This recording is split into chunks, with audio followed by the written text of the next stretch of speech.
CTV News at 6 with Joe Perkins.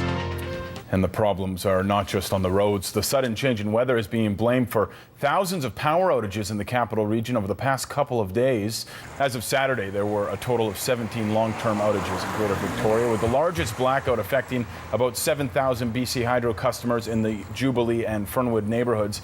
A fire on top of a power pole created the outage just before midnight Friday. BC Hydro says during long stretches of dry weather, dust and grime buildup collects on wires and can result in fires during the first large rainfall. Anytime we have an extremes in weather, it's going to impact vegetation, it's going to impact power on Vancouver Island, the lines and that. We've had such dry weather for 6 weeks. Now we're having some rains. That's impacted. We have 6 weeks of without rain. You get all that dust and grime on top of the insulators on the poles, and unfortunately a little bit of misty rain will create situations where we could have a few pole fires, which we had in Victoria area.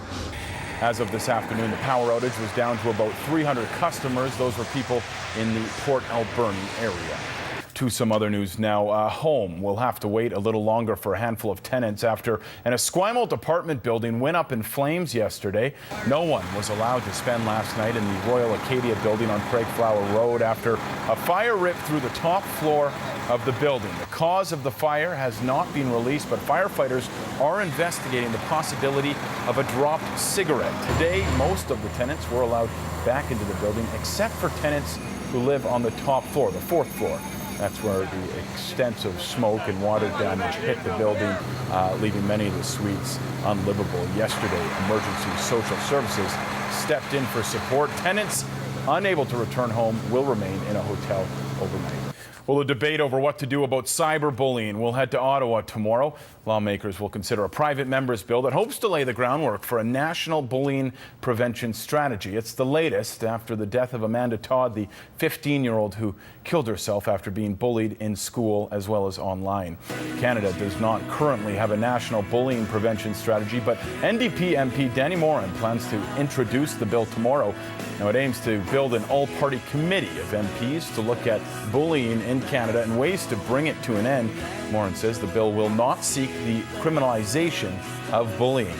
The way I created my motion, I created it in a non-partisan way, where the special committee will include members from the Conservatives, the Liberals, the New Democrats, so we can put partisanship aside for once and sit at the table in the special committee and see what we can agree on.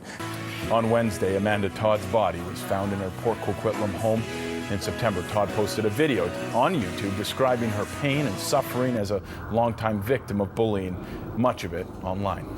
Well, the results are in. Victoria's Mustard Seed Food Bank made the podium. Yesterday, the 48-hour Great Canadian Food Fight wrapped up with the mustard seed adding nearly 45 tons worth of food to its shelves. The result was good enough to top Halifax's food bank, but shy of the donations that poured into Kitchener, Waterloo, and Regina. The mustard seed says the last 48 hours are a good start to the Christmas season. If you'd like to help the Mustard Seed, you can. You can go to Mustard Seed on Queens Avenue or a number of other locations, which you would find or can find at mustardseed.ca.